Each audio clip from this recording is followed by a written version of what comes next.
What's the difference between wrestling at this level as to wrestling in WWE and WCW? Well, the difference between the indies and the big league WWE or WWF or WCW is, first of all, comfort, sleeping in nice hotels, renting good cars, wrestling in front of 20,000 people or 5,000 people or 15,000 people, making money, more jealousy, more you don't know really who to trust, who to hang out with, and things like that. While you're doing the indies, money's not the factor, especially for me, like from getting from WWE and going down is like I know how much money I'm gonna make, so there's no rivalries with any other guys. I'm just there to have fun, to enjoy what I do, which is the pure aspect of wrestling. Doing this because it's a passion, doing this because I like it, not for the money, not for the girls, not for the booze, not for the partying or anything like that. And basically that's the big difference. When you have a lot of money, you have a lot of jealousy. When the money goes down, jealousy is kind of different a little bit. It's not at the same level. Is it still fun? It's a different kind of fun. It's the fun of if you do well and you perform well, you're in the ring. You don't have as many people. It's not as a big crowd as it would be in the big league, but it's the same feeling of achieving something that you know that the crowd enjoyed what you've done. And if you had a bad match, it's the same feeling where you don't feel as good as you could feel if you knew that you would have a great match. And it's always the same feeling also, the feel of the crowd. Some nights you have a crowd that's on fire, some other night you can dive off the top rope, you can flip, you can do all kinds of stuff with hardcore stuff or whatever stuff you can do, and you can hear a pin drop, and that's just the scale that changes. And what would you say the highlight of your wrestling career has been up to this point? I've had a few highlights in my career. On the indie side of my wrestling highlights career, it's going to Egypt. Having the chance to go around the world with different indie promotions. Egypt, I went to the pyramids, which you always look at the pyramids in movies, and you have to witness it by your own eyes to feel like, you know, it's crazy, beautiful. It's unbelievable. You have the desert, the Sahara Desert, and it's kind of a poor city around Cairo. It doesn't look that rich, but just 20 minutes away from it, it's just crazy. That's the highlights on the indie side. And on the pro, like big league side, it's my feud against Bret Hart. This is very memorable to me. Getting the WWE Tag Team Championships like on 3 different occasions, and wrestling for Ted Turner's company, for Vince McMahon as a boss, and also being part of WrestleMania 10, which is like the Super Bowl of wrestling. So there's a lot of different highlights. Filling out, being on the main event at the Montreal Forum for Jacques Rougeau's retirement match. There's a bunch of them, but that's the one that came up to my mind right now. Is there anything you would have done differently in your career looking back at it? Yeah, I think it's just a matter of I kind of didn't know how to react with so much jealousy and so much people, I'd say, wanting that same goal, and I was a lot in competition with other guys, and I feel like the interdependence, helping each other while you're trying to achieve your thing, your goal, I think would have brought me a lot further than just trying to compete with everybody.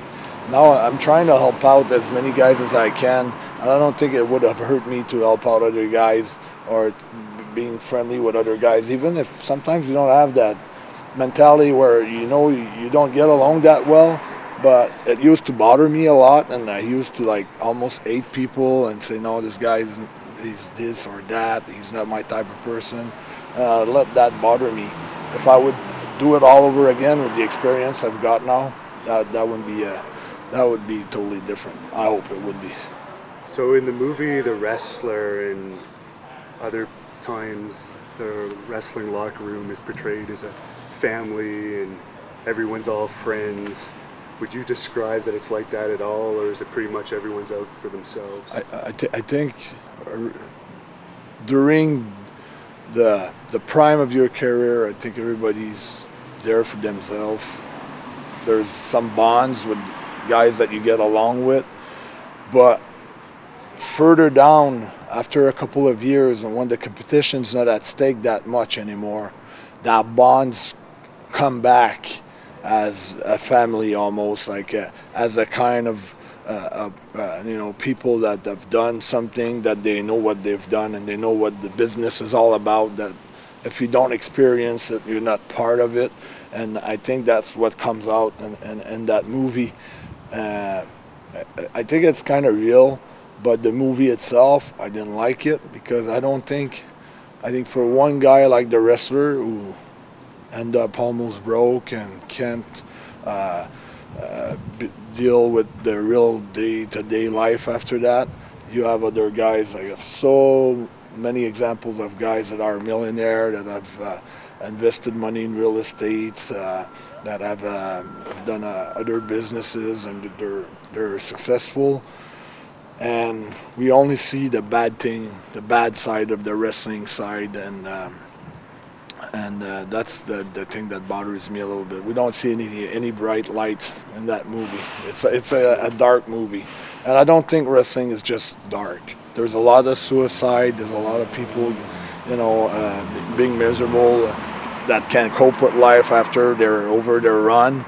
But there's also a lot of people that are happy with it. Maybe it's a low percentage, but there's a bright side of it too. Now, can you show us the scar on your head there? That's from a wrestling match that you had recently. Can you tell us about some of the injuries that you've had in wrestling? Yeah, like sometimes you get carried away during a match. There's a lot of injuries that happen. Like I pulled I have a big scar here on my left arm. I pulled the bicep, the left bicep, tore the right bicep, tore the left, torn the ligament on the ACL, anterior cross ligament on my left leg. Broke some. I got some scars on my hands and different things. My hands aren't even, my head, like someone threw a chair at me, and just hit it, but he threw it at me, so it needed 5 stitches to repair it. We get carried away. People think wrestling is just a show, but it's more than a show. It's a real sport, and it used to be where guys could drink all night and party all night and go the next day and wrestle, but now everybody has to be fit and they have to train, and cardio is very important, and the way you look and things like that. So business has evolved, and I think you see real athletes there. And you've been in some wrestling matches that have turned into legitimate fights. Can you tell us about some of those incidents? Well, most of the times it's some things that got carried away in the dressing room. Like I said, there's a lot of jealousy, there's a lot of egos that can't deal with each other, and getting and wanting the same thing. And there's a time. Sorry. Sometimes you can want to achieve a goal, but it's not like everybody that's going to become the champion at the same time, or everybody's going to achieve his goal at the same time.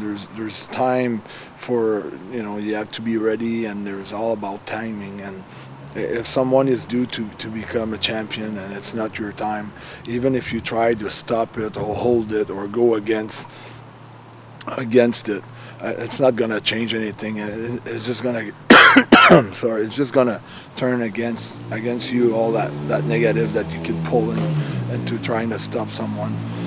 And it's just what happened. Kevin Nash was having a big run, and he was cocky about it. was pretty cocky, and he had the attitude, and Sean too at that time had a lot of attitude, and Razor and everybody. And now, like I said, you know, that bonds come back because we've seen each other after a few years back, and we all, you know, can have fun together. But at that time, I didn't like the fact that Nash came up to me and said that, yeah, next month in Montreal, you know, in your hometown, you know, you're going down the jackknife and things like that, and it just let get under my skin, and it just scratch and kind of fight, and we brought it into the ring, and that's what happened, and it just escalated into like a real fight in the ring, and it was just crazy. It was hard to deal with. Now, you do have some friends in the business. You're pretty good friends with Sid, Psycho Sid. Do you have any good road stories about you and Sid? Well, Sid has been like a mentor to me while he was in WCW and champion WWF, and you know, he was asking me also sometimes to watch his match, and you know, and it was vice versa. I was asking him a lot of advices, and well, the one thing that I could say about Sid, he's intense, you know, like we used to train twice a day, you know, getting up at 6 in the morning, going to the gym for the first workout, coming back, eat, sleep a little bit, and trying to hit another workout if we had time on the road, because sometimes it was too much traveling. But if we had time, you know, we could just train twice a day. And when he starts something, like, he's really intense on the diet, really intense in the training. He doesn't like to talk that much in the gym. He's really into the training and sweating, training hard, and really getting focused. And also he's a guy of a million jokes. You know, it's funny because sometimes he can get psycho on different things if he's really getting mad, but also he's got a sense of humor that it's almost hard to believe when you see the guy and you see how much fun he likes to have, and how much fun he can bring into a locker room, or just having a ride in the car and telling stories and just exaggerating everything. Speaking of rides in the car, I think you told me once about a story where you actually drove past a town with Sid because you guys were laughing so much. Yeah, I have so many stories with Sid and with HANNIBAL and with different guys that we were driving. We used to travel a lot with the Smoking Guns, Billy Gunn, Bart Gunn, Bob Holly, me, Sid, HANNIBAL. Sometimes we were renting a van, or most of the time we were renting a decent big size car, me and Sid by ourselves. But yeah, we were just having fun, and got pulled out by a police because I don't know, it was going too fast, and we were late for a show, and with my kind of French accent and the States, it was funny because when the policeman knocked on my windows and I dropped it, I said, "What's the infraction, officer?" And everybody started laughing in the car, and this is funny. Different stories. So you've wrestled in Puerto Rico and England with Hannibal as well. Now, what do you think of his style as a wrestler? Because he's kind of a new wrestler, but he wrestles a bit of the old school style. Yeah. So what do you think of his style compared to some of the other new wrestlers that are around these days that have been trained differently than him? Well, first about his styles, a lot of the young new wrestlers are afraid of wrestling him because he's wild and he's crazy, and they don't know which Hannibal's gonna be into the ring that very night that he's going to wrestle.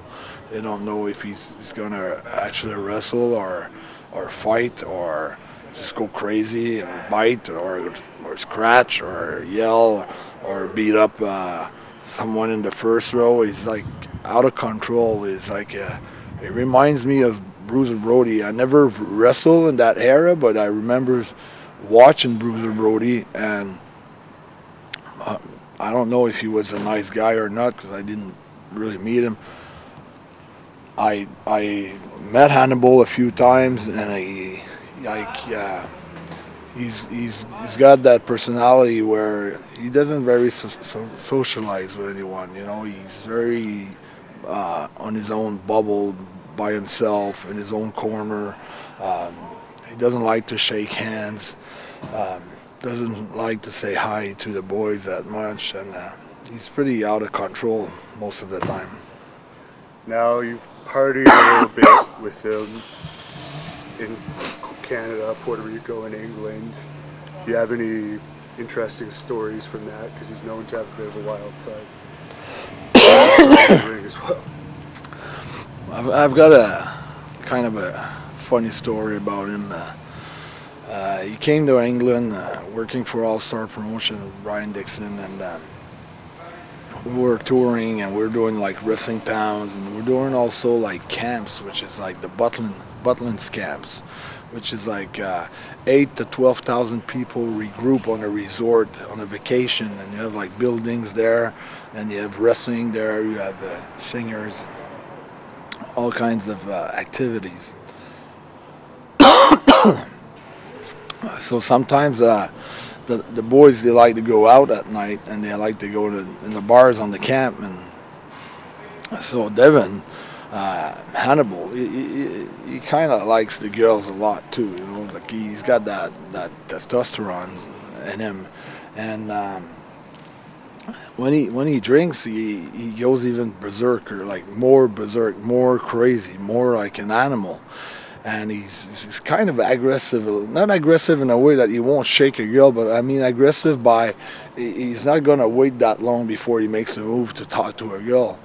So he's in the bar, and the boys are there, and I kind of feel like it's going to turn into a rumble soon, so I'm feeling like I'm going to go to my room, and I don't want to be part of problems or anything.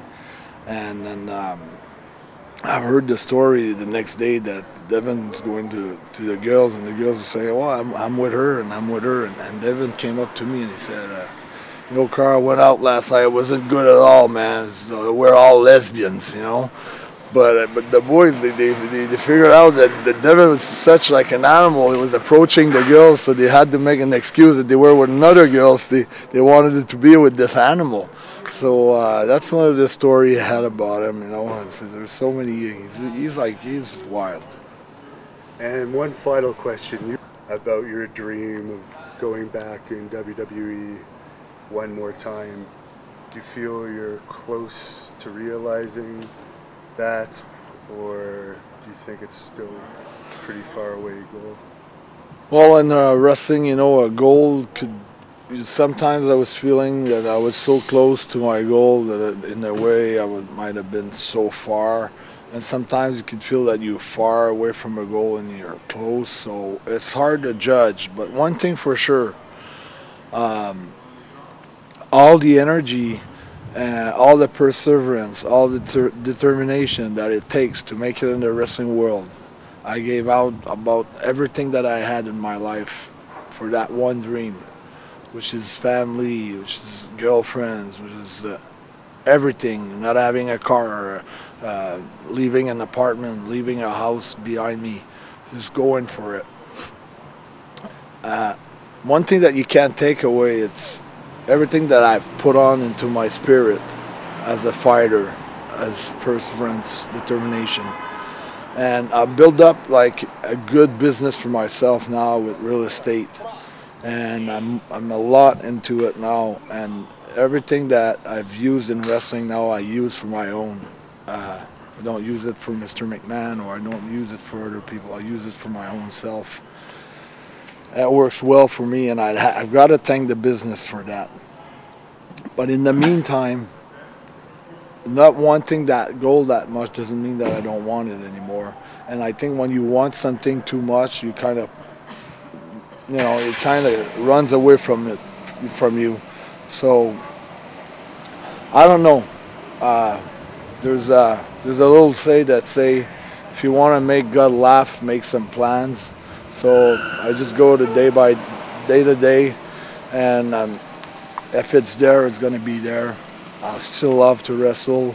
I still got that passion for wrestling, but that's not the end of the world. It's more of a side thing now, and you're established with your real estate and your other jobs. I'm more established. I have a little daughter. I wouldn't I wouldn't go to England and work for 50 pounds, or 75 pounds, 100 pounds per night, or I'm going to choose my trip now where I know I'm going to make good money and I know how long I'm going to be away from home. I'm asking for a lot of money to do the indies. If they don't want to pay me, fine, because I got something else. But it's got to be worthwhile doing it, even though it's still a passion for me. And I know that if given the opportunity, I could do very, very well with the WWE. Yeah, they don't really have anyone like you right now. So I just feel like if I would have a real decent chance, a 3 months or a 4 months run, I still, you know, I'm in very good shape. You know, I train really hard, and I don't do it especially for wrestling. I do it for my health. So, and I love doing it. And wrestling also, I look at it as I love doing it. I love to perform in front of the public, you know, which is, I did some show with the circus. I did some show, TV shows, radio shows. Everything that's about a show I love. And everything that's about competition, I mean, sane competition, training, things like that, where it's a sport I love. I'm just not into that competition in the dressing room where everybody's backstabbing everybody. But if given a chance, I would grab it and I'd go for it. And when you were in WWE, you had a lot of pro wrestling matches, and you actually had a Brawl for All while you were there too, which was kind of a real fight within the context of WWE, where you had boxing gloves on and you were allowed to do takedowns. What was it like having a boxing match kind of against someone in an area where you're used to be doing more performing? Like, was it? Yeah, it's I have a good story about the Brawl for All. Actually, I was facing on the first match of the on my first match, my first tour, I was facing Steve Dr. Williams, which has a huge reputation for being an NCAA wrestler, being a street fighter, being a bully, being a tough guy. And I saw it as an opportunity for me, if I could beat him, that I could, you know, raise my standards in the WWF. So just before I was supposed to fight him, and I brought a coach that had a lot of experience in the MMA with me on the road. They postponed the match. They transferred to the next Monday after, so I had to let go the coach. It was costing me too much money to have him with me on the road for 2-3 days. So I did it by myself. And just before fighting Steve, Hawk of the Road Warriors came up to me and said, you know, Carl, like, just take the big hit there and just lay down and you get the 5G, you know.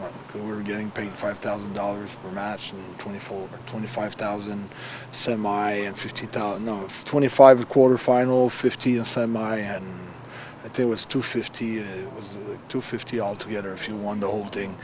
Anyways, I refused totally to do it, and I told Hawk, I said, go back to Steve and tell Steve he's in for the fight of his life, because I'm not gonna job for him tonight, that's for sure. If he wants to beat me up, he's gonna have to do it by himself. I'm not gonna lay down for him. And actually, I felt I had a good fight there. I think it was pretty 50-50. I kind of ran out of gas at the end of the last round, cardio-wise, but it was 8 seconds left into the whole thing, and we were pretty fair on the scoring sheets, and they stopped the match at 8 seconds before the end. I thought it could have gone either way on the decision, so they didn't want to risk anything, and they stopped the match. I felt like a little bit screwed, but maybe not. But it would have been fun to win this one. Yeah, because you're from an era where all the wrestlers were pretty much tough guys, and now most of them are. Well, I think the difference in the wrestling, the times, you know, it used to be a monster to be a wrestler, like to be over 220 pounds, to be almost 6 foot tall or 5'10", and be big, or if you weren't muscular, you know, some sort of a gimmick or something. And I think that the people that were watching those shows, those kids, they were like little kids, and when they grew up, they wanted to be wrestlers, and that generation became wrestlers.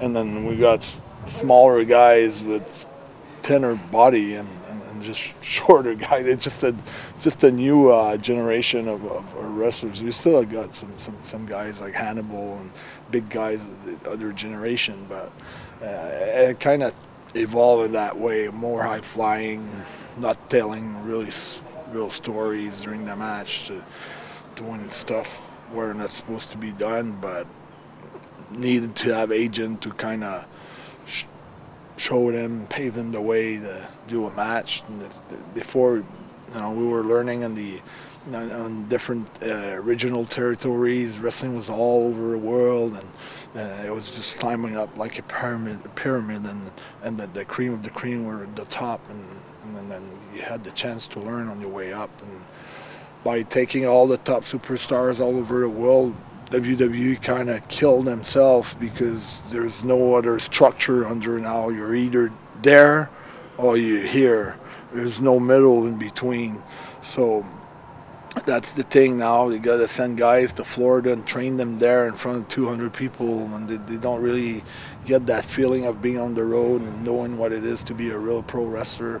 And boom, they go to 20,000 people, and they didn't have to live that middle there, where me had to go through all those, Calgary and Puerto Rico and Germany and England, and doing the different territories, and learn from learn on the road. Well, very good answers. Thank you very much.